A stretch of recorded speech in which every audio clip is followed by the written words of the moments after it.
Yes. Hello my dear friends, how you all are? कैसे हो आप लोग? सब बढ़िया? तो जैसे कि हमें पास कुछ रिस्पॉन्स आ रहा था कि सर अब ITI का जो वाइस प्रिंसिपल BPSC के जो एग्ज़ाम है हमारे सर पे खड़ा है, अब इसको कैसे किया जाए। हमारा तैयारी भी हो चुका है लेकिन सर कॉन्फिडेंट नहीं आ रहा है। ऑब्वियसली नहीं आता है, आप तो बच्चे हैं नहीं, MTech PhD वाले हैं, ठीक है। तो हमने इस कॉन्फिडेंट को लाने के लिए मैं आपको क्या हेल्प कर सकता हूँ, तो मैंने सोचा कि एक टेस्ट सीरीज टाइप स्टार्ट किया जाए। अपकमिंग जो भी हमारे पास 15-20 दिन है उसमें हम आपको 4-5 या जितना भी हो सकता है मैक्सिमम 6-7-8 सेट मैं आपको यहाँ पे सॉल्यूशन करवाऊँगा, जिसमें हम मैकेनिकल, इलेक्ट्रिकल और जो सिविल होगा तीनों होगा। ये इस टाइप का PDF आपको मैं शेयर कर दूंगा और ये हर अल्टरनेट डे पे आपको मिलता रहेगा। जैसे देखो मैं चाह रहा था कि एक ही सेशन में पूरा कवर किया जाए मैकेनिकल, सिविल, इलेक्ट्रिकल, बट चूंकि सेशन मुझे लगा लंबा हो जाएगा तो हम इसको यूँ इस वाइज करेंगे। जैसे एक में मैकेनिकल होगा, फिर इलेक्ट्रिकल होगा, फिर सिविल होगा, इस तरह से हम इसको प्लान करेंगे, राइट। और आप ये PDF हमारे साथ मंगा सकते हो और ये PDF में आप ये देख सकते हो दोस्त, सारा चीज़ मैं बता दूँ। क्वेश्चन होगा, इसके नीचे में पूरा सॉल्यूशन रहेगा आपका, फिर आपका क्वेश्चन होगा, फिर इसके नीचे में अपना सॉल्यूशन रहेगा। तो ये PDF आपको मिल जाएगा, हमें गूगल फॉर्म होगा, इसको आप भर देना। और यहाँ पे देखो कैसा क्वेश्चन आ सकता है, कैसे कैसे अपने को सॉल्व करना है और कॉन्फिडेंट रखना है। सबसे ज़्यादा जरूरी होता है एग्जाम में आपको सेल्फ कॉन्फिडेंट रखना, अगर आपने तैयारी किया है ना। और नहीं भी किया है तो एक बात मैं बहुत हद तक बता दूं, इस सेशन से एक आपको आइडिया लग जाएगा किस टाइप का क्वेश्चन आ रहा है, क्योंकि जनरल इंजीनियरिंग है। अभी लास्ट ईयर का जब आपको क्वेश्चन एनालिसिस कर रहे थे, आपने वीडियो देखा भी होगा और आप में से बहुत ज़्यादा ने लाइक भी किया था। तो ऐसा नहीं कि बहुत टफ चीज़ पूछा जा रहा है दोस्त, रियली बताओ, आपको चीज़ें का बेसिक्स बताओ, ये क्या होता है नहीं होता है। कुछ न्यूमेरिकल भी है, नो डाउट कुछ न्यूमेरिकल्स है, बट बाकी चीज़ें ईजी है, कोई टफ नहीं है। तो थोड़ा पॉजिटिव रहो, आपने टाइम दिया है और यह एक गोल्डन अपॉर्चुनिटी भी मिला आपको। फिर कब मिलेगा नहीं मिलेगा कुछ कहा नहीं जा सकता। इलेक्शन था, लगातार 2 बार आया है, तो अपना जी जान लगा दो, जो भी आपके पास 20 डेज है, राइट। चलो तो अब आपका टाइम बिल्कुल मैं नहीं लूंगा। तो आपको ना ये हर सेट, जैसे ये सेट 1 है दोस्त, अभी देखो ये सेट 1 है, तो सेट 1 का मैकेनिकल होगा, सेट 1 का इलेक्ट्रिकल होगा, सेट 1 का सिविल भी होगा, फिर हमारा सेट 2 होगा जिसका मैकेनिकल, इलेक्ट्रिकल, सिविल, फिर सेट 3 होगा। ऐसे करके चलता रहेगा और आप प्रैक्टिस करते रहोगे, ठीक है। तो चलो दोस्त, अब without taking any more time let's start the session, right. And yes, thank you all of you इतना ITI वाले कोर्स को सपोर्ट करने के लिए। आता हूं मैं न्यूमेरिकल पे, मैं आता हूं, पहले मैं चलता हूं दूसरा क्वेश्चन से स्टार्ट करता हूं। यहां देखो क्वेश्चन क्या बोल रहा है, if the two bodies before impact are not moving along the line of impact then the collision is called. क्या मैं इसको डायरेक्ट इंपैक्ट बोलता हूं, इनडायरेक्ट इंपैक्ट बोलता हूं, पैरेलल इंपैक्ट बोलता हूं, या नन ऑफ दीज बोलता हूं। देखो टू बॉडीज, कितना बॉडीज है दोस्त हमारे पास, कौन सा कलर ज्यादा बेटर रहेगा, मैं ये ले लेता हूं, ठीक है। 2 बॉडी है, ठीक है हमारे पास, एक ये बॉडी है और एक ये body. Two bodies before impact are not moving along the line. देखो ये एक लाइन है दोस्त, सुनो ये लाइन है, दोनों अगर सेम लाइन के अबाउट, ये इधर मूव कर रहा है और ये इधर मूव कर रहा है, या हो सकता है ये इधर भी मूव कर रहा हो, कुछ भी हो सकता है ना। तो इस टाइप का जो इंपैक्ट होगा ना दोस्त, सेम लाइन ऑफ होता है ना, तो इसको हम बोलते हैं डायरेक्ट इंपैक्ट और सेंट्रल इंपैक्ट। क्या बोलते हैं दोस्त, डायरेक्ट और सेंट्रल। लेकिन क्वेश्चन में बोल रहा है ये सेम नहीं है, मतलब एक बॉल तो ऐसे है सर, ये ऐसे जा रहा है, इस वेलोसिटी से जा रहा है, और दूसरा बॉल है सर मान लो कुछ ऐसे आ रहा है, तो कुछ इस टाइप से ये टकराएगा, है ना। जब ये इस टाइप से टकराता है तो इसको हम बोलते हैं इनडायरेक्ट इंपैक्ट। क्या बोलते हैं दोस्त, इनडायरेक्ट इंपैक्ट। तो इसका आंसर क्या हो जाएगा, आंसर हो जाएगा indirect impact is the right answer.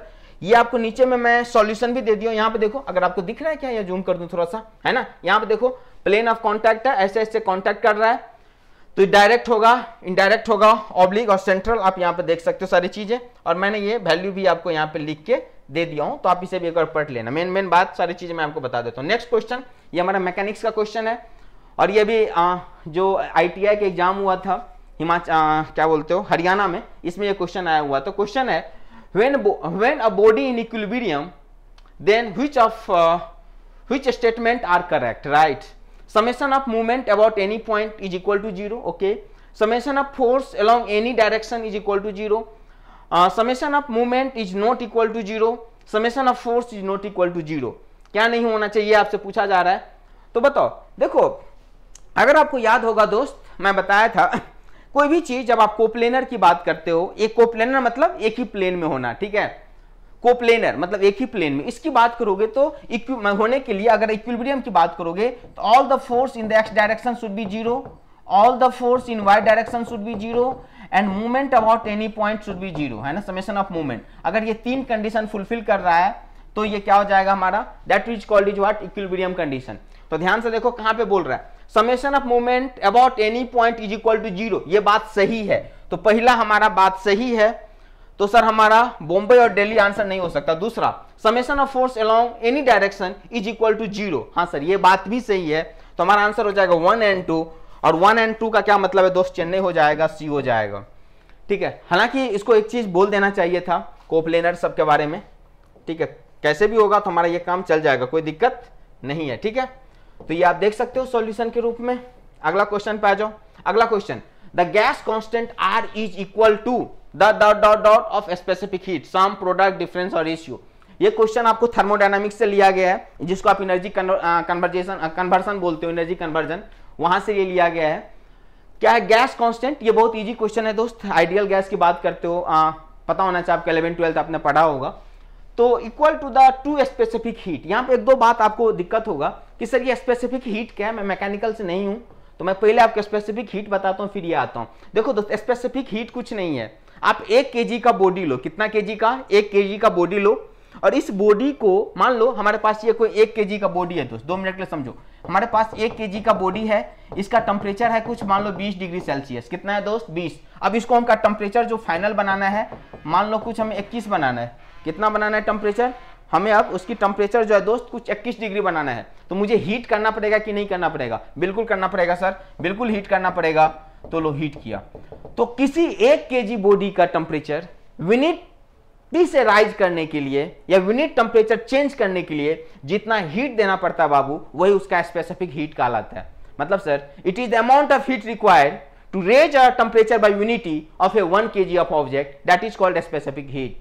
दोस्त स्पेसिफिक हीट की जब मैं बात करता हूं, सॉलिड और लिक्विड के केस में एक ही होता है, लेकिन जब मैं गैस के केस में बात करता हूं तो गैस के केस में 2 स्पेसिफिक हीट होता है, एक होता है Cv एंड एक होता है Cp, 2 होता है, याद रखो, एक होता है Cv और एक होता है Cp। किस केस में दोस्त, गैस के केस में। सॉलिड और लिक्विड के केस में एक ही होता है। क्लियर है बात, okay. So the gas constant R is equal to 2 specific heat. अब यहां पे आ जाओ, एक बात हमेशा याद रखोगे जब हम गैस की बात करेंगे तो Cp minus Cv equal to R होता है दोस्त, ये बात याद रखोगे। तो ये क्या हो जाएगा, सम या डिफरेंस या प्रोडक्ट, तो आप बोलोगे डिफरेंस हो जाता है। चलो ये बात याद रखो। एक दो बात और मैं चाहता हूं आपको आइडियल गैस के बारे में बता देना दोस्त। आइडियल गैस बहुत फेमस है, आप जानते ही हैं, है ना, हर एग्जाम में आपको दिखेगा आइडियल गैस के बारे में। 2-3 बात याद रखना आइडियल गैस के बारे में, मैंने यहाँ पे सारा चीज लिख दिया हूँ, है ना, ये देख लो, गामा स्पेसिफिक हीट रेशियो होता है, R equal to Cp minus Cv होता है, और ये है आइडियल गैस में। 2-3 बात दोस्त, जो कोलिजन होता है ना गैस के बीच में, वो हमेशा इलास्टिक कोलिजन होता है। सर इलास्टिक का क्या मतलब, जनरली क्या होता है गैस में, रियल गैस में, जैसे ये मॉलिक्यूल्स है, ये मॉलिक्यूल्स है, जब ये इससे टकराएगा ना दोस्त आपस में, तो जब कभी भी 2 मॉलिक्यूल्स टकराएगा तो वहां पे एनर्जी लॉस हो जाएगा। अगर ऐसा होगा तो ये गैस रियल गैस कहलाएगा। सर आइडियल गैस कब कहलाएगा, अगर मैं, आप 1 सेकंड देना दोस्त, just 1 second, just give 1 second.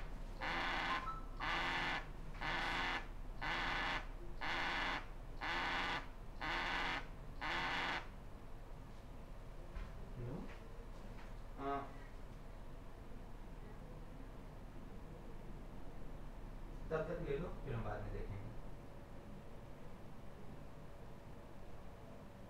तुम ही दे देना जो भी मेरे को कर रहा हूँ, देख लो, ले लो ना, कोई बात नहीं, ले लो, अभी जरूरी है। जूली रे, हेलो,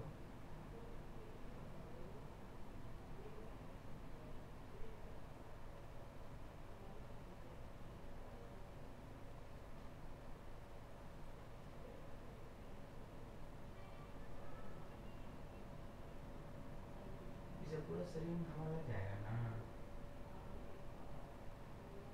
हाँ क्या,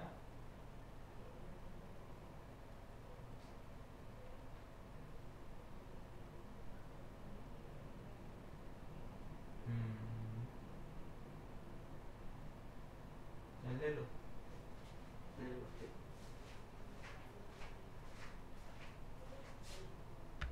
okay my dear friend, sorry. आप याद रखना आइडियल गैस में जो कोलिजन होगा ना दोस्त, वो इलास्टिक कोलिजन होगा, मतलब कोलिजन के दौरान कोई एनर्जी लॉस नहीं होगा, ये बात हमेशा याद रखना। दूसरी बात, जो इंटरमॉलिक्यूलर फोर्सेज होगा ना, वो हमें जैसे जो दो है रियल गैस होगा तो ये और ये है, तो इसके बीच में एक इंटरमॉलिक्यूलर फोर्स लगेगा, बट रियल गैस के केस में फोर्स होता है, बट जब आइडियल गैस की बात करते हो तो ये फोर्स हमेशा निग्लिजिबल होता है, इंपैक्ट जीरो होता है। ये दो बात बहुत इंपॉर्टेंट है, बार बार आता है, तो ये बात आप याद रखोगे, ठीक है। तीसरी बात जो याद रखना है आपको, जनरली जो होगा हमारे पास आइडियल गैस होने के लिए जो फेवरेबल कंडीशन होता है दोस्त, टेम्परेचर ज़्यादा होना चाहिए और उसका प्रेशर जो है वो कम होना चाहिए, है ना। टेम्परेचर ज़्यादा होना चाहिए और प्रेशर क्या होना चाहिए हमारा, कम होना चाहिए। तो ये बात भी आप क्या करोगे, याद रखोगे यहाँ पे, ठीक है। तो ये दो तीन चीज बात, ये फेवरेबल कंडीशन है फॉर अ आइडियल गैस। इसको हिंदी बोलते हैं उच्च ताप लो दबाव, उच्च ताप लो दबाव। इसके बाद एक होता है हमारे पास नो इंटरमॉलिक्यूलर फोर्सेज। ऐसा करके मैं एक टेक्निक देता हूँ, जनरली आपको ये बताऊंगा, आगे चल के क्वेश्चन भी है तो वहां पे आएंगे, तो याद रखना। चलो fine, come to the next question. Next question, according to first law of thermodynamics, ये क्लास 12 की क्वेश्चन है दोस्त। फर्स्ट लॉ ऑफ थर्मोडायनामिक्स क्या है, mass and energy are mutually convertible, Carnot engine is most efficient, heat and work are mutually convertible, mass and light are mutually convertible. तो mass and energy नहीं sir, जो first law of thermodynamics होता है दोस्त, it talk about the energy conversion, है ना, ये talk about the energy conversion. तो एनर्जी क्या है, हीट एंड वर्क है, तो ये किसकी बात करता है दोस्त, ये बात करता है heat and work are mutually convertible, heat and work की बात करता है। अगर आपको याद होगा तो आपने पढ़ा होगा कॉलेज में नहीं इंटरमीडिएट में, कि for a close system net heat transfer is equal to net work transfer. आपने पढ़ा होगा कॉलेज के अंदर इंटरमीडिएट में, summation of Q equal to summation of W. तो इजी है, पूछेगा तो आप आराम से बता सकते हो उसी। बहुत ज्यादा डिटेल में नहीं जाना है आपको, क्योंकि एक हम जनरल इंजीनियर की बात कर रहे हैं जो हमें पता होना चाहिए। आप ये देख रहे हो सारी चीजें आपके पास है, यहाँ पे मैं जो भी बोल रहा हूँ है ना, ये मैं आपको यहाँ पे लिख के भी दे दिया हूँ दोस्त, ताकि जब आपको ये पीडीएफ मिले तो एक बार आप गो थ्रू हो जाओगे and it will help you, specially the last moment, जब लास्ट टाइम होगा तो बहुत ज्यादा जरूरी होता है आपको रिवीजन का, तो इसमें आपको बहुत हेल्प करेगा, right. Okay, to get that PDF fill the Google form, जो कि आपको डिस्क्रिप्शन में एक लिंक दिया होगा दोस्त, इसको आप फिल कर लो गूगल फॉर्म को, ये सारा पीडीएफ आपको वहां पे मिल जाएगा।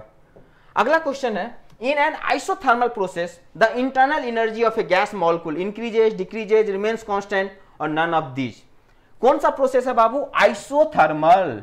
आइसो का क्या मतलब होता है, आइसो का मतलब होता है सेम, थर्मल का मतलब टेम्परेचर। तो बोलोगे आइसोथर्मल इसको बोलते हैं सर जिसमें टेम्परेचर क्या होता है, कांस्टेंट। ऐसा प्रोसेस जिसमें टेम्परेचर कांस्टेंट होता है उसको हम आइसोथर्मल बोलते हैं, ठीक है सर। तो बोल रहा है internal energy of A gas molecules, generally ideal gas की बात कर रहा है, ना कुछ दिया हो बाय डिफॉल्ट आइडियल मान लो, क्वेश्चन ना कुछ दिया हो ऐसा बाय डिफॉल्ट आइडियल मान लो। तो एक हमारा याद रखोगे, हमारा एक भाई था जूल, नाम तो बहुत सुना होगा आपने, तो जूल ने बोला था कि इंटरनल एनर्जी होता है ना दोस्त, ये फंक्शन होता है टेम्परेचर का, किसका, in case of ideal gas internal energy is a function of temperature only, in case of ideal gas internal energy is a function of temperature only. यहाँ पे यू क्या है बाबू, this is internal energy, internal energy, right, internal energy. यहाँ पे temperature आप kelvin में रखना, ठीक है, टेम्परेचर है टी आपका टेम्परेचर है। अब मुझे बताओ आप लोग, अगर टेम्परेचर चेंज ही नहीं होगा तो क्या इंटरनल एनर्जी चेंज होगा, क्या नहीं होगा, तो करेक्ट आंसर क्या हो जाएगा, remains constant, means C for Chennai is the right answer, change नहीं होगा। अच्छा सुनो, अगर आइडियल गैस की बात नहीं होगी, रियल गैस की बात होगा दोस्त, तो रियल गैस में जो इंटरनल, मैं इसे नॉलेज के लिए बता देता हूं, रियल गैस में जो इंटरनल एनर्जी होता है ये फंक्शन होता है दोस्त टेम्परेचर का और साथ ही साथ वॉल्यूम का भी, टेम्परेचर और साथ ही साथ किसका, वॉल्यूम का भी होता है। तो ये चीज आपको क्या करना है, याद रखना है। इन case of huge gas, this is in case of real gas and this is in case of ideal gas.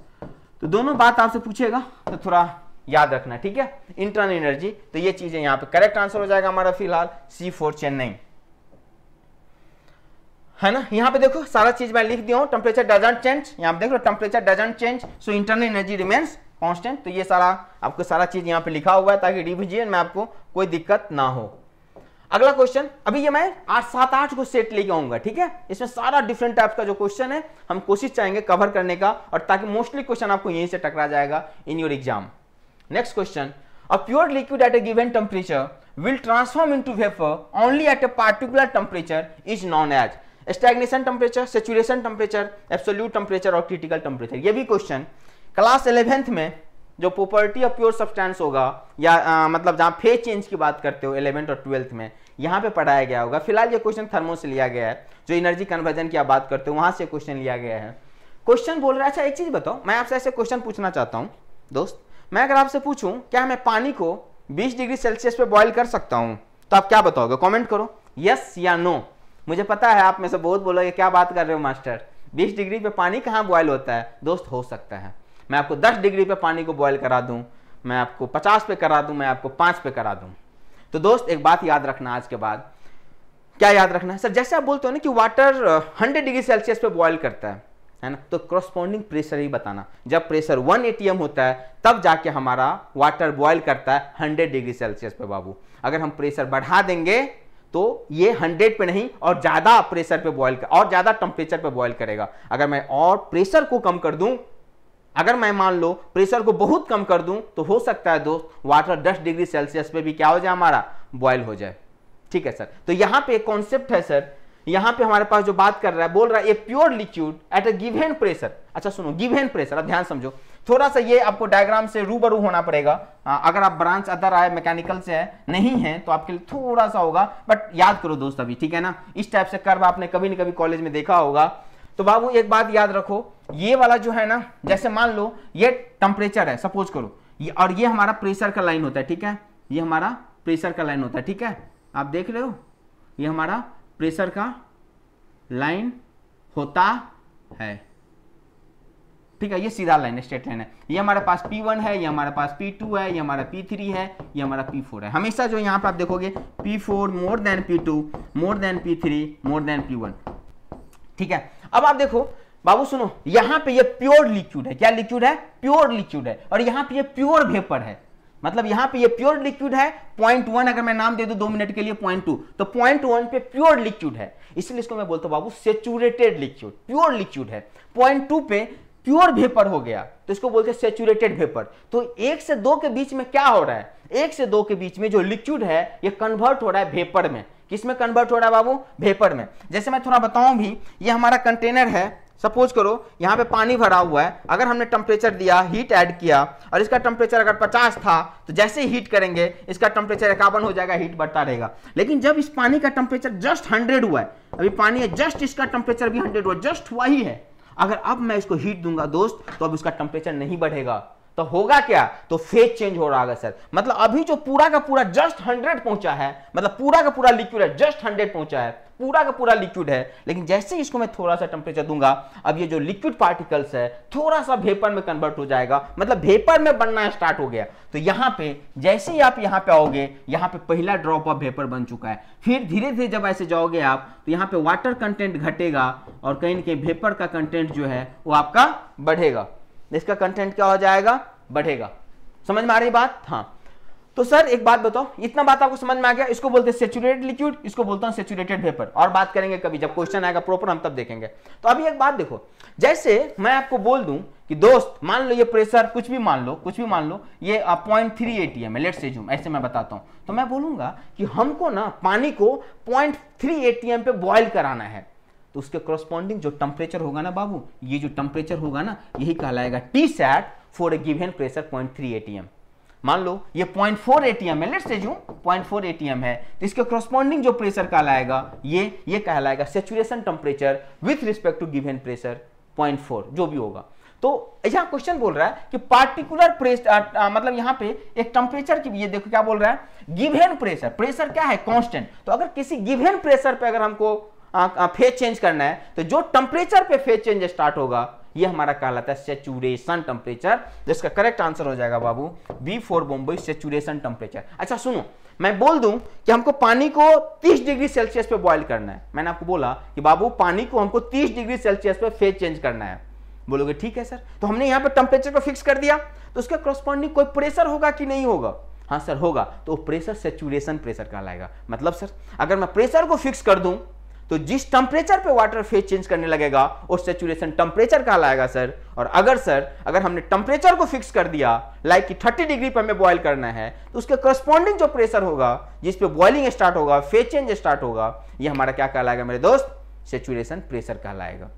Clear है बातें? तो ये बात आपको यहाँ पे लिखा है तो याद रखना, कभी पूछा जा सकता है तो आपको पता होना चाहिए यहाँ पे, ठीक है। सारा चीजें यहाँ पे देख रहे हो, 30 से 100 जो आप बोलते हो ना, ये 180 एमपी होता है चेंज करने से। अच्छा यहाँ पे एक चीज और देखते हो दोस्त, एगो और, चलो एगो दिमाग में मेरा और बात आ गया तो मैं एक बार और डिस्कस कर ही लेता हूँ, 1 मिनट और दे देना। ये है दोस्त, ये कहलाता है लेटेंट हीट। ये क्या कहलाता है? यहां से यहां तक latent heat. Sir latent heat क्या होता है? सर लेटेंट हीट होता क्या है?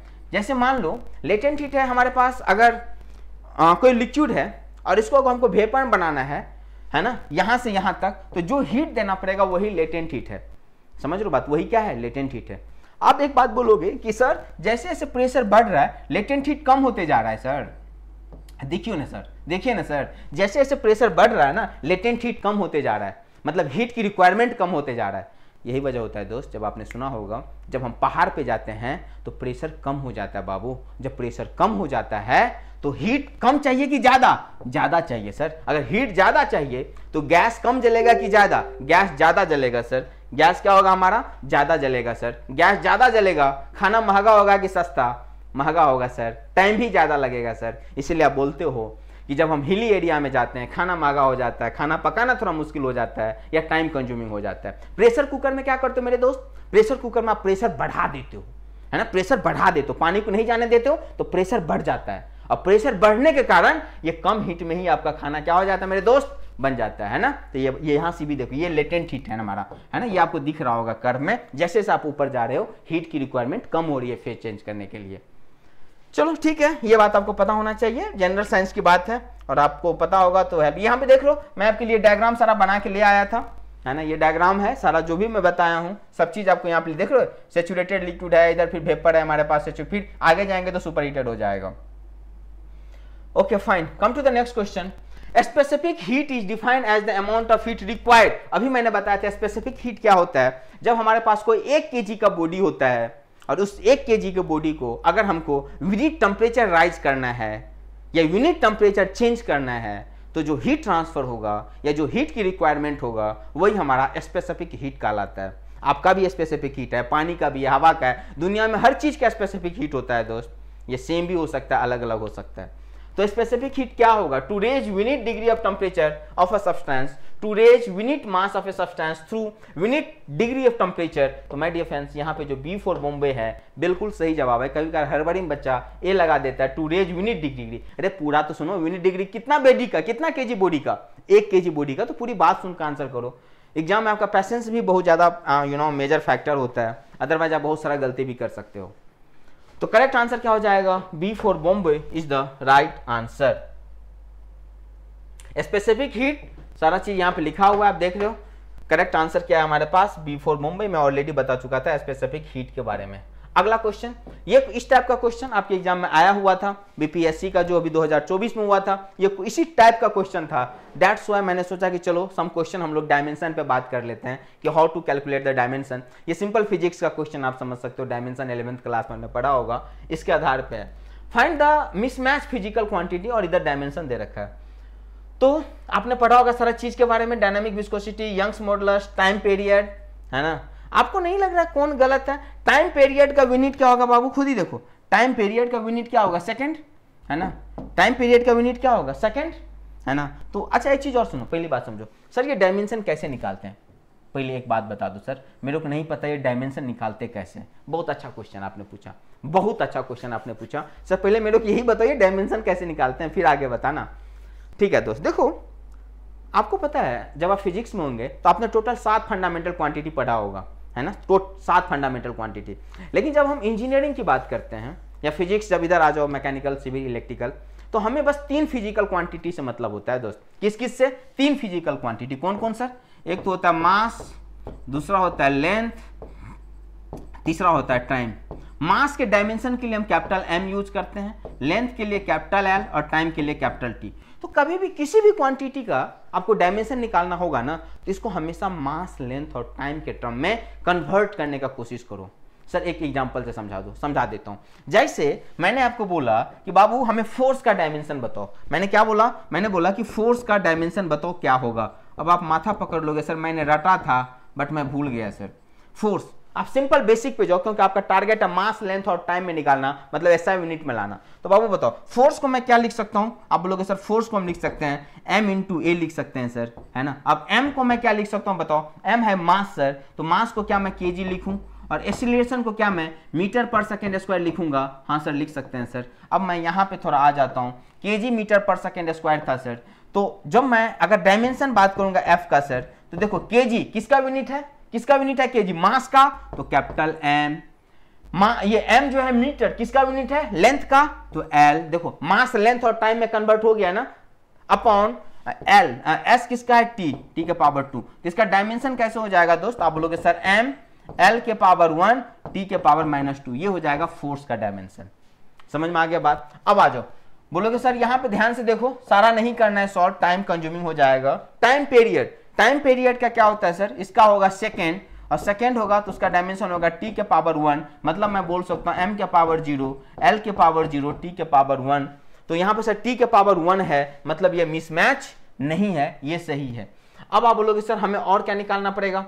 हमें निकालना पड़ेगा डायनामिक विस्कोसिटी का, हमें निकालना पड़ेगा काइनेमेटिक विस्कोसिटी। फिर आपको पता होना चाहिए दोस्त काइनेमेटिक विस्कोसिटी होता क्या है, डायनामिक विस्कोसिटी क्या होता है, ये सारी चीजें आपको पता होना चाहिए, then you could be able to calculate that word. अब आप बोलोगे सर आप बता दो काइनेमेटिक, पहले मैं आता हूं डायनामिक विस्कोसिटी पे। डायनामिक विस्कोसिटी क्या होता है दोस्त? म्यू होता है, क्या होता है हमारे पास? म्यू होता है, और म्यू जो होता है इसका यूनिट होता है पास्कल सेकेंड, याद रखना थोड़ा सा, क्या होता है याद रख लो, पास्कल सेकेंड। आपसे सीधा पूछा भी जा सकता है कि बताओ डायनामिक विस्कोसिटी का यूनिट क्या होगा, तो क्या बोलोगे? Pascal second. सुनो, पास्कल क्या होता है दोस्त? पास्कल होता है, pascal is the unit of pressure, right. Pascal किसका यूनिट है? प्रेशर का। प्रेशर क्या होता है? Force upon area. तो क्या मैं पास्कल को लिख दूं फोर्स अपॉन एरिया? हाँ बिल्कुल लिखो, कौन रोक रहा है तुमको? फोर्स अपॉन एरिया, हाँ सर लिखो।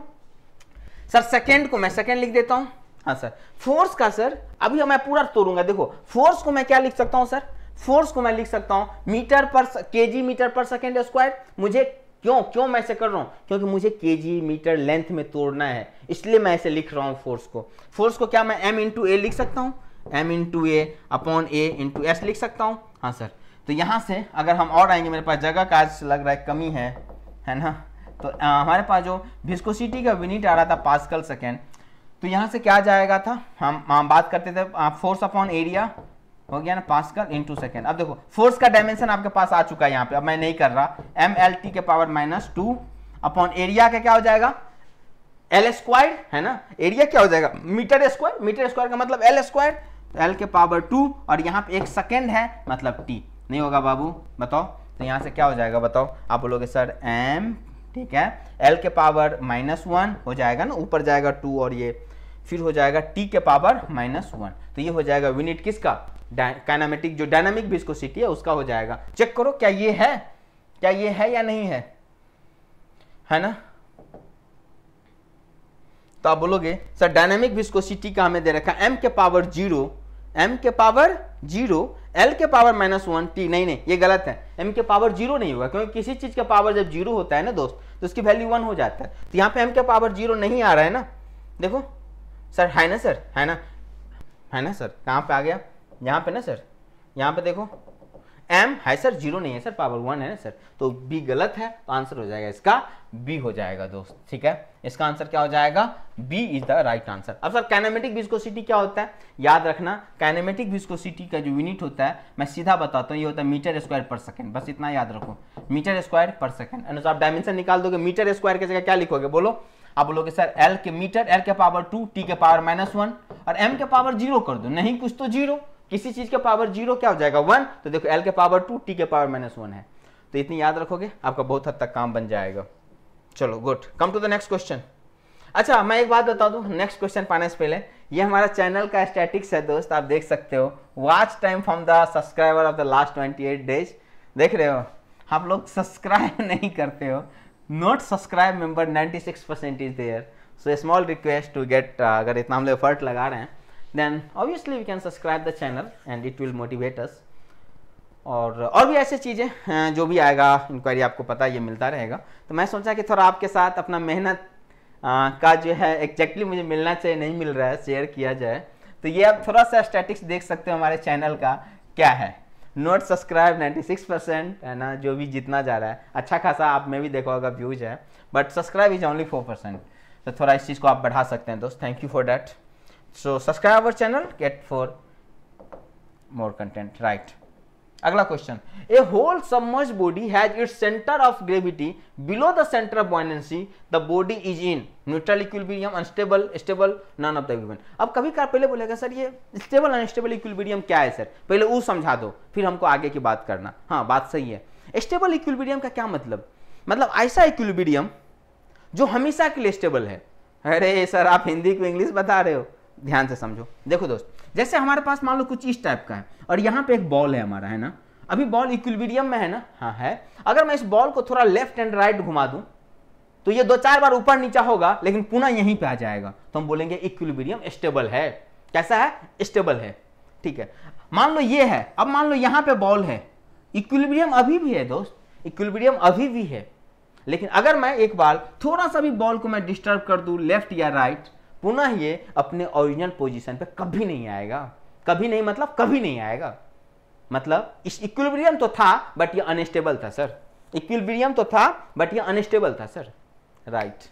तीसरा होता है न्यूट्रल, ये भाई साहब न्यूट्रल है, जहां छोड़ दो इक्विलिब्रियम है, जहां छोड़ दो वहीं रह जाएगा, ऊपर नीचा भी नहीं करेगा। तो 3 तरह के इक्विलिब्रियम होता है दोस्त, तीनों जगह है, ये कहलाता है स्टेबल, अनस्टेबल और ये। मैं ऐसे मजाक में बोलता हूँ कि ये पति पत्नी है दोस्त, है ना, कितना भी लड़ाई झगड़ा हो जाए रहना साथी है, एक ही जगह है, स्टेबल है।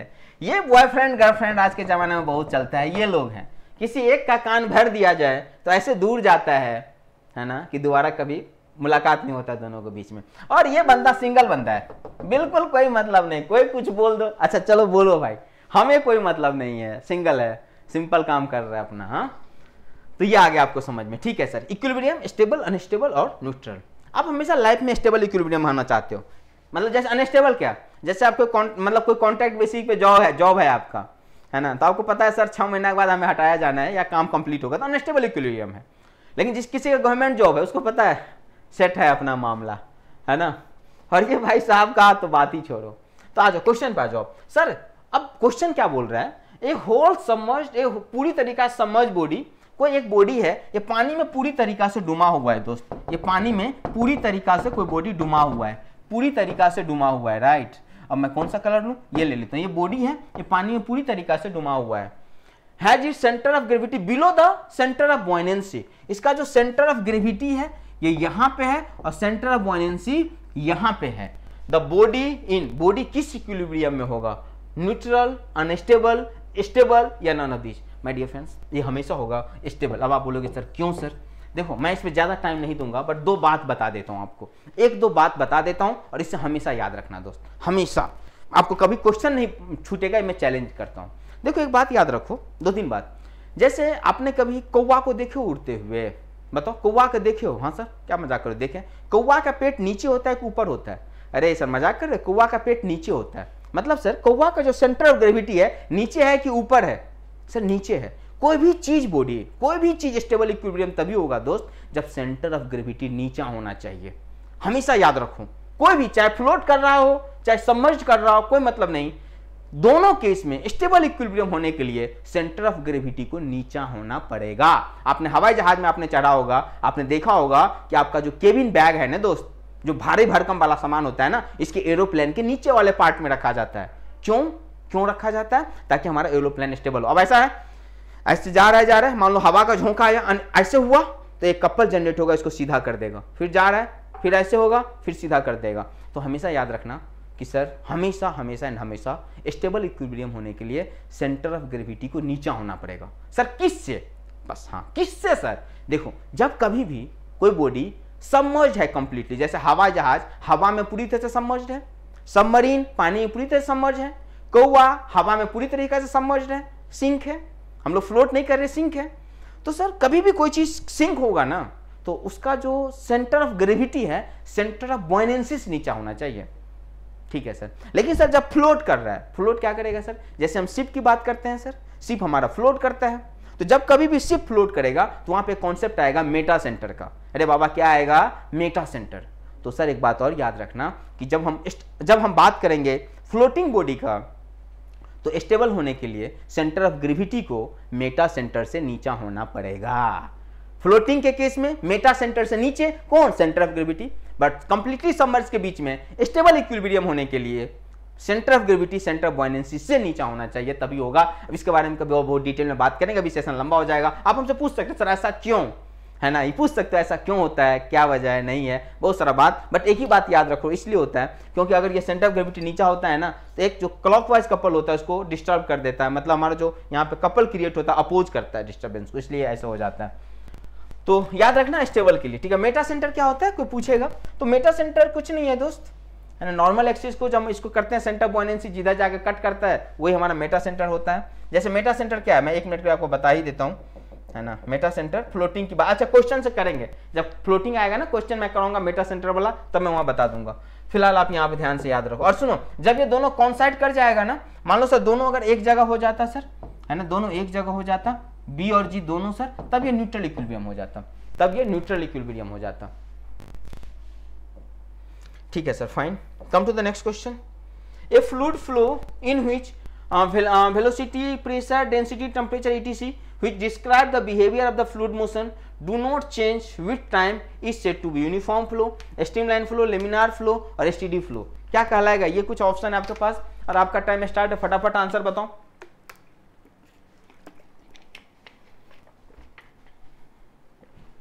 क्या कहलाएगा दोस्त,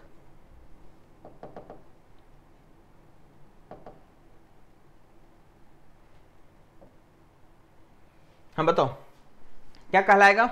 ए फ्लूइड फ्लो इन व्हिच, सुनो दोस्त एक बात, 2-3 बात याद रखना, पहले समझो ये एसटीडी फ्लो कहाँ गया, इसका आंसर हो जाएगा एसटीडी फ्लो। एसटीडी फ्लो क्या होता है, बोला सर एसटीडी फ्लो, 2-3 बात ध्यान सुन लो। एसटीडी फ्लो वो फ्लो होता है सर जिसमें प्रॉपर्टी जो है ना किसी एक गिवन पॉइंट पे, किसी एक गिवन पॉइंट पे टाइम के साथ चेंज नहीं होता है सर। मतलब सर एसटीडी फ्लो वो फ्लो है, जैसे मैं बोलूं कि बाबू ये फ्लो है, तो पाइप के अंदर मैं बोलूंगा कि यहाँ पे पॉइंट पकड़ लो, एक पॉइंट पकड़ लो आप, और इस पॉइंट पे टाइम के साथ अगर प्रॉपर्टी चेंज ना होता हो ना, तो इस टाइप का फ्लो हमारा एसटीडी फ्लो कहलाता है। यहाँ पे देखो पढ़ा है, द फ्लूइड प्रॉपर्टी जैसे velocity, pressure, density, temperature, etc.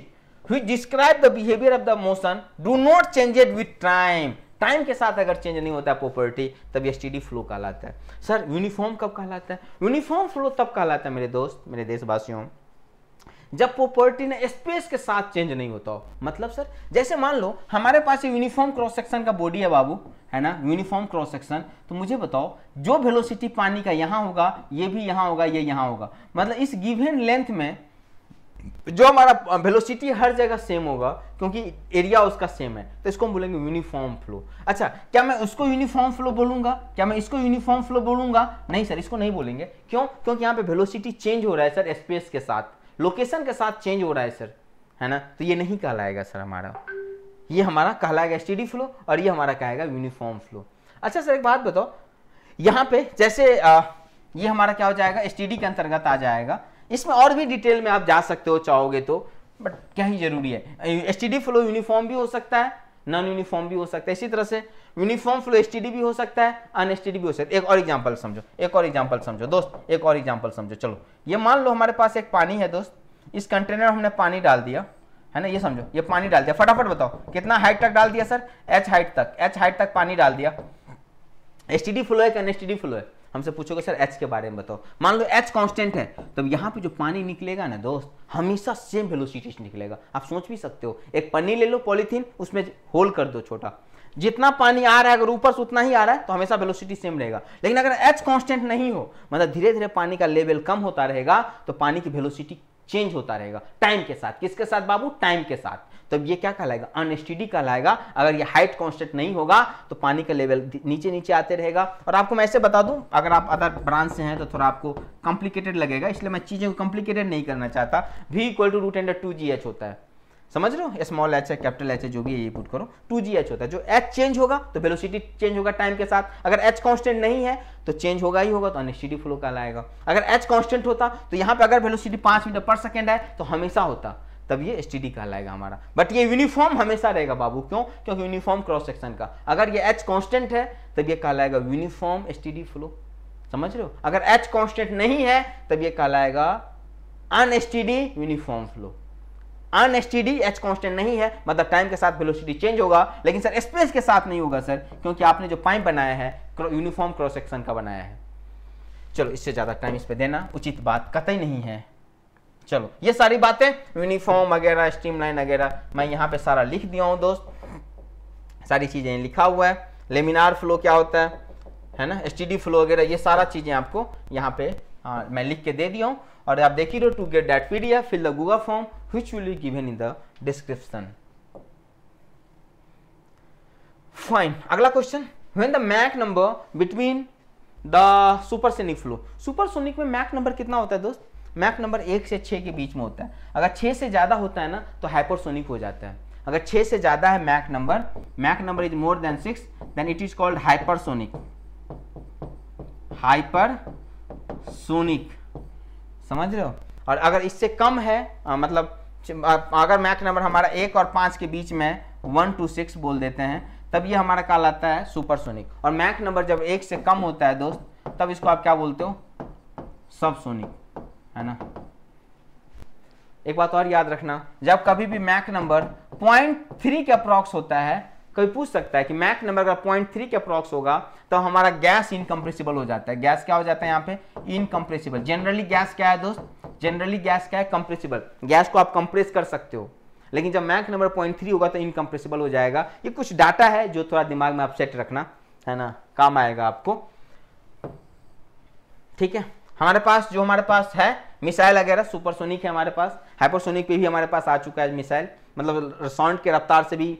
अभी आपने सुना होगा जो युद्ध चल रहा था किसके बीच में, ईरान और इजराइल की, कुछ टाइम पहले की बात है। बोलता था ना कि हाइपरसोनिक मिसाइल छोड़ा, साउंड के तुलना में 15 गुना ज्यादा स्पीड से उसका क्या बोलते हो, मिसाइल जा रहा था, तो ये हाइपरसोनिक था दोस्त। इंडिया भी कर रहा है, हमारा इंडिया करता है, तो देखते हो ना चाइना वाले अपना शिप लगा देता है बांग्लादेश के पास, जांच करने के लिए कर भी रहा है कि नहीं कर रहा है। मैक नंबर होता है दोस्त inertia force upon elastic force. ये सारा वैल्यू मैं यहाँ पे डाल दिया हूँ, it will be help you lot. Fine, identify the whether the given statement with respect to the viscosity of fluid are correct और इनकरेक्ट। और ये कुछ ऑप्शन है आपके पास, viscosity of fluid is due to cohesion and the interaction between the interaction होना चाहिए था, interaction between the fluid particles. An ideal fluid exhibits greatest value, अब ये काट दिया तब क्यों करना भाई। An ideal fluid exhibit a greatest value of the viscosity when compared to other real fluid। कौन सा स्टेटमेंट सही है? देखो दोस्त, viscosity of fluid due to cohesion and interaction between fluid particles, ये दोनों बात कर लिया। viscosity of fluid is due to cohesion, हाँ लिक्विड में कोहेजन होता है, किसमें? लिक्विड के केस में जो विस्कोसिटी होता है कोहेजन कारण होता है, और इंटरेक्शन इंटरएटॉमिक इंटरेक्शन के कारण ये तुम्हारा गैस में होता है।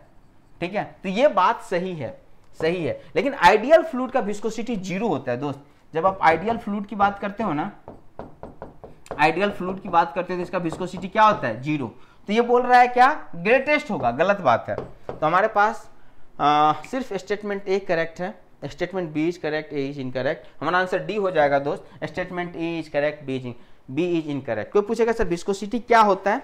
याद रखना दोस्त, जब पानी फ्लो करता है ना तो नीचे वाला जो अपना लेयर है ना, ये अपने एडजस्टेंट वाले को क्या करता है?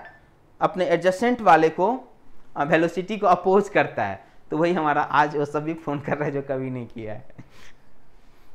ठीक, तो आप बोलोगे कि सर जो विस्कोसिटी होता है ना, अपना जो एडजस्टेंट ले, जैसे ये देखो ना, ये जो ऊपर ये है ना, ऐसे मान लो ये सरफेस हमारे पास, और ऐसे फ्लूइड का कोई लेयर वगैरह है, तो ये जो लेयर है ना, नीचे वाला लेयर, एक जो है 2 को अपोज करेगा, मतलब अपने एडजस्टेंट लेयर की जो वेलोसिटी है इसको रिड्यूस करने का काम करता है, मतलब पैर खींचने का काम करता है। पड़ोसी तो पैर खींचने का ही काम करता है, इसी तरह से विस्कोसिटी भी अपने जो आगे बढ़ रहा है उसकी पैर खींचने का काम करता है, वेलोसिटी कम करने का काम करता है। तो ये याद रखोगे, उसका विस्कोसिटी, हिंदी में इसको हम सान्यता बोलते हैं।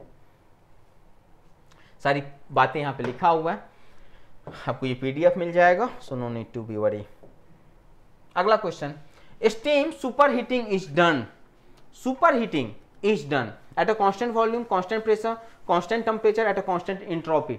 ये क्वेश्चन फिर से एनर्जी कन्वर्जन का सारा क्वेश्चन मोस्टली उसी का पार्ट है से लिया गया, थर्मोडायनामिक्स से है। क्या बोल रहे हैं? Super heating steam. Super heat किसको बोलते हैं सर? सुपर हीट किसको बोलते हैं दोस्त? अगर आप अदर ब्रांच से हैं तो कोई बात नहीं, देखो सुपर हीट हम इसको बोलते हैं, है ना। ये हो गया सेचुरेटेड लिक्विड, ये हो गया सेचुरेटेड वेपर, और ये चला गया। तो ये वाला जो रीजन है ना, ये सुपर हीटेड है, बाहर सुपर हीटेड, ठीक है। तो सुपर हीटेड किस पे हो रहा है? कांस्टेंट प्रेशर पर। टेम्परेचर तो बदल रहा है यार, टेम्परेचर तो बदल रहा है, देखो ना टेम्परेचर तो बदल रहा है, तो क्या हो जाएगा? कांस्टेंट प्रेशर हो जाएगा।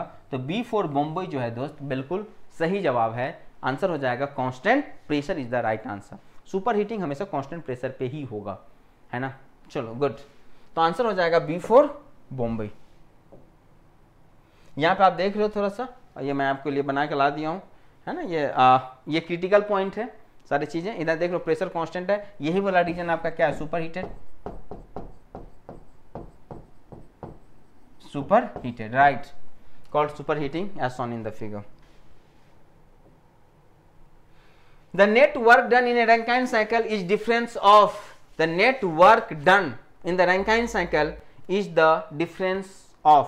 देखो रैंकाइन साइकिल में क्या होता है बाबू, अगर आपने देखा होगा रैंकाइन साइकिल, है ना, तो रैंकाइन साइकिल की जब आप बात करोगे तो कुछ कैसा होता है बताओ? ऐसा ऐसा ऐसा ऐसा, अच्छा इतना भी घटिया नहीं होता है। अदर ब्रांच तो मैं समझ रहा हूँ, आप बोलोगे सर ये क्या बना रहे हो, थोड़ा मुझे भी बताओ। बिल्कुल बताता हूँ आपको, चिंता करने की बात नहीं है।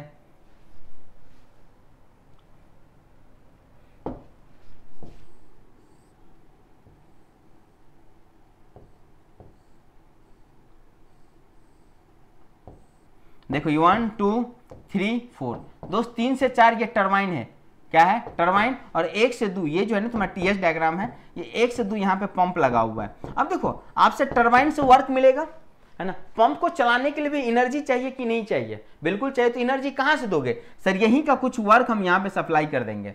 तो नेट वर्क क्या होगा? मान लो तुम्हारे पास 100 यूनिट एनर्जी आया, तुमने 2 यूनिट एनर्जी तुमने आपने क्या किया?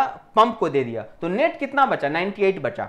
तो नेट एनर्जी कितना होगा? नेट जो बात करते हो वर्क की बात करोगे, हो जाएगा turbine work and pump work, the difference between the turbine work and the pump work. Simple question, बहुत बेसिक्स बात है, ये आपको पता होना चाहिए, ऐसा नहीं कोई कोर की बात है, सिंपल है। रैंकाइन साइकिल हो या कोई भी हो, है ना। अगर हम गैस साइकिल की बात करेंगे तो वही हो जाएगा turbine work minus of compressor work. अगर मान लो इंस्टेड ऑफ रैंकाइन ये बोलता ब्रिटन साइकिल या बोल देता गैस, ये रैंकाइन की जगह एग्जाम में यूज करेगा स्टीम, है ना। तो बात एक ही है, आपको ध्यान रखना है चीजें, और आप आराम से बता सकते हैं, है ना। ये सारी चीजें देख रहे हो, यहाँ पे देखो, यहाँ पे अब, अरे यार ये क्या है? देखो यहाँ पे, अरे उंगली में ये हो गया था। यहाँ पे देख रहे हो बाबू, आप दिख रहा है? बताओ, मैं और जूम कर दूं क्या? देख रहे हो यहाँ पे? हाँ, आइडियल रैंकाइन साइकिल, ये पंप है, ये टरबाइन है आपका, यहाँ से जो वर्क मिलेगा इसको सप्लाई करोगे आप, ठीक है, और इसी से आपका पंप चलेगा।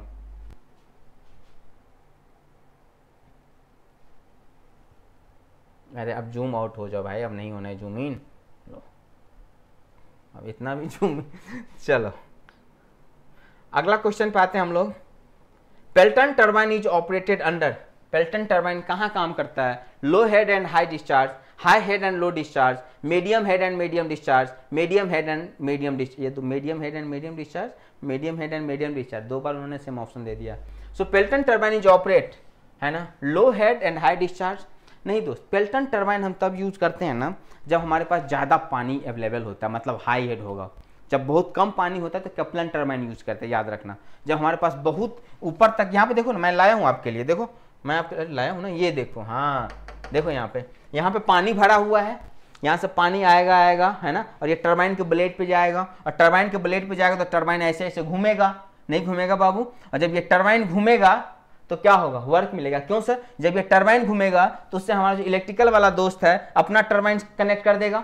हमारा टरबाइन ये घूम रहा है, मैकेनिकल का turbine perpendicular to the board, ये घूम रहा है ऐसे ऐसे ऐसे। अब इस टरबाइन से इलेक्ट्रिकल वाले अपना बोलेगा सर हमारे शाफ्ट को कनेक्ट कर दो। ये टरबाइन किसी शाफ्ट के अंदर होगा, देख लो बीच में होल, किसी शाफ्ट के अंदर होगा, तो जैसे जैसे घूमेगा शाफ्ट घूमेगा। अब मान लो ये शाफ्ट है, इस शाफ्ट से इलेक्ट्रिकल वाला अपना शाफ्ट कनेक्ट कर दिया, तो इलेक्ट्रिकल वाले का भी शाफ्ट घूमने लगा, और इलेक्ट्रिकल वाले ने दिमाग लगाया। क्या लगाया? दिमाग। उन्होंने क्या किया? इसके ऊपर मैग्नेट को माउंटेड कर दिया। तो मैग्नेट जब जोर से घूमेगा तो क्या ये यहाँ पे एक ईएमएफ जनरेट होगा? अरे होगा कि नहीं होगा? हाँ होगा। अब ईएमएफ जनरेट होगा, क्या हमें इलेक्ट्रिसिटी मिल गया? हाँ सर मिल गया, इलेक्ट्रिसिटी मिल गया। अगर हमारा इलेक्ट्रिसिटी मिल गया तो क्या मैं फैन चलाऊंगा, बल्ब जलाऊंगा, लाइट चलाऊंगा, एसी चलाऊंगा, क्या दिक्कत है? कोई दिक्कत नहीं है। तो हम इसीलिए इसको बोलते हैं हाइड्रो इलेक्ट्रिक, पानी से बिजली, पन बिजली। तो यहां से पानी से पहले मैकेनिकल का काम था, इससे पहले यहां तक सिविल का काम है, ये डैम वैम बनाना। टरबाइन बनाना मैकेनिकल का काम है। टरबाइन नाचने लगा, मैकेनिकल भी खुश हो गया कि अच्छा टरबाइन घूम रहा है, चलो खुशी की बात है। अब इस टरबाइन मैकेनिकल नाच रहा था, इलेक्ट्रिकल वाला बोला भैया थोड़ा मेरे बारे में भी सोचो, आप अपना शाफ्ट कनेक्ट कर दो मेरे वाले से। उन्होंने भी कर दिया, इलेक्ट्रिकल का भी शाफ्ट घूमने लगा। इलेक्ट्रिकल ने बोला नहीं, शाफ्ट घूमने से फायदा नहीं है, इसके ऊपर मैग्नेट लगा दो। जब मैग्नेट जोर से घूमेगा तो ईएमएफ जनरेट होगा, इलेक्ट्रिसिटी आ जाएगा। 2-3 बात याद रखो दोस्त। यहाँ से क्या क्या याद रखना है सर? पहली बात, जो पेल्टन टरबाइन होता है ना दोस्त, तभी यूज होता है जब हाई हेड टरबाइन होता है। हाई हेड का मतलब ज्यादा पानी ज्यादा हाइट तक स्टोर होता है, तब मैं टरबाइन पेल्टन यूज करता हूँ। जब मीडियम हेड तक होता है तब फ्रांसीज यूज करता हूँ, और जब लो हेड तक होता है, कम हाइट तक पानी स्टोर होता है, तो उस केस में हम लोग कैप्लन यूज करते हैं। तो ये 2-3 बात याद रखोगे। यहाँ पे मैं पेल्टन टरबाइन का दूसरा व्यू भी आपको दिखा रहा हूँ। पानी जाके नीचे गिर जाएगा, टेडलेस में चला जाएगा। क्लियर है? तो इससे डिस्चार्ज कम होगा, लेकिन मतलब high head low discharge, high head and low discharge.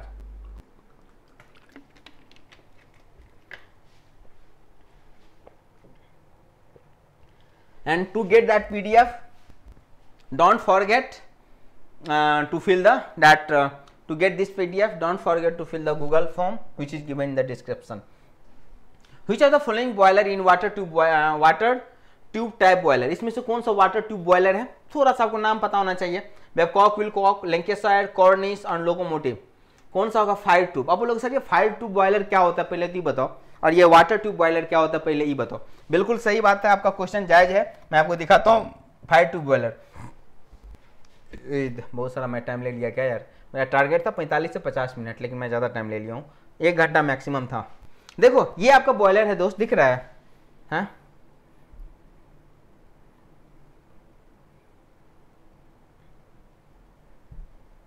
Water tube का क्या माना? वाटर ट्यूब, ये देख रहे हो ट्यूब, छोटू छोटू ट्यूब, बोलो बोलो, देख रहे हो? हम लोग क्या देखोगे इसमें? हाँ दिख जाएगा, ये छोटू छोटू ट्यूब दिख रहा है दोस्त। इस ट्यूब के अंदर पानी आएगा और उसके चारों तरफ गैस होगा, हॉट गैस। यहाँ पे होगा ना हॉट गैस, तो इसको बोलेंगे फायर ट्यूब, इसको बोलेंगे वाटर ट्यूब, क्योंकि ट्यूब के अंदर वाटर है तो बोलेगा water tube boiler. Water tube boiler में क्या होता है? ट्यूब के अंदर पानी होता है, बगल में यहाँ देखते हो स्टीम जा रहा है, आग जा रहा है, जिससे पानी, सॉरी स्टीम नहीं, आग है, फ्लू गैस है, जिसको हम आग को फ्लू गैस बोल देते हैं, ताकि दूसरे ब्रांच वाले को समझ में ना आए, बाद में कि आग ही है ना। तो आग से जाएगा, इसके पास जाएगा, तो ये वाटर किस में कन्वर्ट हो जाएगा बाबू? स्टीम में कन्वर्ट हो जाएगा। और फिर जब स्टीम में कन्वर्ट होगा तो हल्का होगा, उड़ के यहाँ बॉयलर सेल में चला जाएगा, है ना। कोई भी चीज़ हल्का होता है तो ऊपर जाता है और चला जाता है, इसको मैं बोलता हूँ water tube boiler. Sir fire tube boiler में क्या होगा? फायर ट्यूब बॉयलर में कहानी उल्टा होगा। इस ट्यूब के अंदर फायर जाएगा, मतलब फ्लू गैसेज जाएगा, बर्न्ट गैसेज जाएगा, और इसके बगल में पानी लगा रहेगा, पानी रहेगा, तो इसको मैं फायर ट्यूब बॉयलर बोलता हूँ। तो सर वाटर ट्यूब बॉयलर के एग्जाम्पल क्या होता है? 2-4 मैं एग्जाम्पल है यहाँ पे मैं आपको बता देता हूँ, ताकि अगर कभी पूछा जाए तो आपको पता होना चाहिए। फिलहाल जो आंसर होगा वो हो जाएगा Babcock and Wilcox boiler each comes under the category of water tube boiler, है ना। Each classical example of water tube boiler. बहुत सबसे पहले समझे यही बना था। अदर बॉयलर क्या है? लैंकेशायर, कॉर्निश, लोकोमोटिव बॉयलर, ये सब हमारा फायर ट्यूब बॉयलर हो जाएगा। लैंकेशायर, कॉर्निश और लोकोमोटिव, जहां पे hot gases pass through the surrounded by the water tube के अंदर जाएगा। ठीक है चीजें, चलो अच्छा आ जाओ। ये है ब्रेक इवन पॉइंट, ये बहुत सिंपल वर्ड है, ब्रेक इवन पॉइंट सोच। ब्रेक इवन पॉइंट क्या बोलते हैं? आप बोलते हो ना कभी कभी कि भैया हम ब्रेक इवन पॉइंट पे, मतलब कोई कंपनी जो सर्वाइव कर रहा है ब्रेक इवन पॉइंट पे, मतलब उस कंपनी को ना तो लॉस हो रहा है ना ही प्रॉफिट हो रहा है। ब्रेक इवन पॉइंट वो पॉइंट है दोस्त जहां पे किसी भी कंपनी को ना तो प्रॉफिट होता है ना ही लॉस होता है, उस पॉइंट को हम ब्रेक इवन पॉइंट बोलते हैं। तो बोलोगे sir no loss no profit, so sales revenue more than total cost, नहीं तब प्रॉफिट हो जाएगा, ये नहीं होगा। सेल्स रेवेन्यू टोटल कॉस्ट से कम है तब लॉस हो जाएगा, ये भी नहीं होगा। Sales revenue equal to total cost, हमारे पास बिल्कुल सही जवाब है दोस्त, ये हमारा मतलब ब्रेक इवन पॉइंट कहलाएगा, यहाँ पे नो लॉस नो प्रॉफिट होगा। ये वेरिएबल कॉस्ट ये फर्जी है, ऐसे ही दे रखा है ना, यहाँ पे सारा चीज आपके लिए है लिखा हुआ। Otto cycle is known as, है ना। ऑटो साइकिल को क्या बोलते हो? Constant pressure cycle, constant volume cycle, constant temperature cycle, constant temperature cycle and pressure cycle, क्या बोलते हो बताओ? ऑटो साइकिल, एगो लड़का बोला ऑटो साइकिल को सर ऑटो में जो लगा हो तो उसको हम ऑटो साइकिल बोलते हैं। अरे बाबा, ऑटो में होता है उसको ऑटो साइकिल के क्या है मतलब बोल रहे हो आप, है ना सर। ऑटो साइकिल जो होता है बाबू, यहाँ पे थोड़ा मैं आपको बताता हूँ, इसके बारे में याद रख लेना। हमारे पास जो ऑटो साइकिल होता है ना, वहाँ पे हीट एडिशन होता है किस पे, कांस्टेंट वॉल्यूम पे होता है, ठीक है। यहाँ पे देखो ऐसे जाएगा और फिर ऐसे होगा, ये है ना, और ऐसे होगा। तो ये मान लो 1 2 3 4, ये मैं पीवी डायग्राम बनाया हूँ। तो हीट ऐड हो रहा है ना, यहीं पे हो रहा है दोस्त, यहाँ पे आग हो रहा है, क्यू इन हो रहा है, ठीक है, और यहाँ से क्यू आउट हो रहा है। तो किस पे हीट ऐड हो रहा है, कांस्टेंट वॉल्यूम पे। देखो ना, वॉल्यूम कांस्टेंट है ना, इसीलिए इसको मैं बोलता हूँ कांस्टेंट वॉल्यूम साइकिल, ठीक है। कांस्टेंट प्रेशर किसको बोलते हैं, कांस्टेंट प्रेशर हम बोलते हैं डीजल साइकिल को। ये किसको बोलते हैं, डीजल साइकिल को हम कांस्टेंट प्रेशर बोलते हैं। कांस्टेंट वॉल्यूम मैं बोलता हूँ ऑटो साइकिल को, ठीक है। कांस्टेंट टेम्परेचर, चलो कांस्टेंट टेम्परेचर प्रेशर तो ये तो कोई बात नहीं, ठीक है। तो ये बात आप हमेशा क्या करोगे दोस्त, याद रखोगे। आ जाता है क्वेश्चन में बहुत बार, क्या है, बेसिक चीज है, पता होना चाहिए आपको।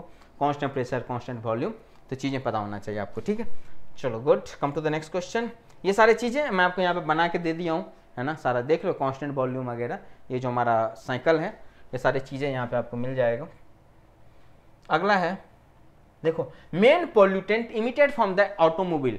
जो ऑटोमोबाइल है, इसे कौन सा पॉल्यूटेंट मेन रूप से निकलता है, carbon monoxide, nitrogen oxide, hydrocarbon, ये सारा ऑप्शन है। कौन सा मेन रूप से निकलता है, तो बहुत सारा मेन रूप से। तो याद रखना दोस्त, कार्बन मोनोऑक्साइड। कार्बन मोनोऑक्साइड जब भी निकलेगा ना, गाड़ी की एफिशिएंसी कम हो जाएगा। कार्बन मोनोऑक्साइड कब मिलता है, जब कभी भी कार्बन का इनकम्प्लीट कंबसन होता है बाबू। क्या होता है, इनकम्प्लीट कंबसन। अगर कंप्लीट कंबसन होता तो हमें और ज्यादा वर्क मिलता। अगर इनकम्प्लीट कंबसन हो रहा है तो एक तो हमारा साइकिल का जो हमारा एफिशिएंसी है वो कम हो जाएगा, हमें कम वर्क मिलेगा। और दूसरा क्या नुकसान है, हमें एक ह्यूज बहुत खतरनाक टाइप का हमारे पास ये मतलब क्या बोलते हो पॉल्यूटेंट होता है ना। दूसरी बात, नाइट्रोजन ऑक्साइड एंड हाइड्रोकार्बन। तो इसका आंसर हो जाएगा ए फॉर एप्पल। याद रखना दोस्त, that is the major pollutant emitted by the automobiles. यहाँ पे मैं एक आपके लिस्ट लेके आया हूँ दोस्त। अरे लिस्ट कहाँ गया, है ना, यहाँ पे एक लिस्ट होगा, यहाँ पे देखो, यहाँ पे पेट्रोल इंजन में ये मेजर इमिशन होता है, और हमारे पास डीजल में ये हमारा मेजर इमिशन होता है। तो थोड़ा ये देखोगे, गाड़ी वाड़ी इमिशन तो होता ही रहता है, तो ये थोड़ा एक बार देख लेना आप। NOx, SOx, जिसके कारण एसिड रेन भी होता है, तो ये सब सारी अच्छी बात नहीं है। अगला question, the absorptivity of a black body. ये क्वेश्चन हीट ट्रांसफर का है। एब्जॉर्बिटी क्या होता है ब्लैक बॉडी का, ब्लैक बॉडी किसको बोलते बताओ, ये आने वाले सारे रेडिएशन को एब्जॉर्ब कर लेता है। ब्लैक बॉडी क्या है, आने वाले सारे रेडिएशन को एब्जॉर्ब कर लेता है, इसलिए तो ब्लैक दिखता है, इसलिए इसको हम बोलते हैं 1 हो जाएगा। एब्जॉर्बिटी ऑफ ए ब्लैक बॉडी मतलब आने वाला सारा इंसिडेंट रेडिएशन को एब्जॉर्ब कर लेगा, तो इसका 1 हो जाएगा। अच्छा, ब्लैक बॉडी का मतलब ये नहीं कि काला होना चाहिए रंग में, ऐसा कोई जरूरी नहीं है, ठीक है ना। ये ब्लैक बॉडी आने वाले सारे को एब्जॉर्ब कर लेगा और मैक्सिमम रेडिएशन इमिट करेगा, है ना। इमिट क्या होता है सर, इमिट का मतलब किसी भी सरफेस से पर यूनिट एरिया से जितना एनर्जी निकलता है ना, उसी को हम बोलते हैं बाबू इमिट होना। इमिट को होने से कोई मतलब, हमारे बॉडी से इमिट हो रहा है, आपके बॉडी से इमिट हो रहा है, इस बॉडी से इमिट, दुनिया के हर बॉडी से एनर्जी इमिट हो रहा है। और ये बात मैं नहीं बोल रहा हूँ, ये प्रीबोस ने बोला था कि दुनिया का कोई भी बॉडी है जिसका टेम्परेचर अगर 0 केल्विन से अबव है तो वहाँ से एनर्जी इमिट होगा ही होगा, है ना। इस तरह से ब्लैक बॉडी होगा हमारा, तो याद रखना 1 हो जाएगा। Thermal conductivity is maximum for which substance. Thermal conductivity किसका मैक्सिमम होता है, याद रखोगे सिल्वर। सिल्वर, है ना, गोल्ड नहीं, गोल्ड तो अच्छा सॉरी, यहाँ पे ऑप्शन में डायमंड भी है, सॉरी। अगर ऑप्शन में डायमंड है, हमारा लैपटॉप डिस्चार्ज हो गया क्या, नहीं अभी है। अगर ऑप्शन में डायमंड है तो diamond will be the right answer. Thermal conductivity is maximum for which substance, so it will be the diamond.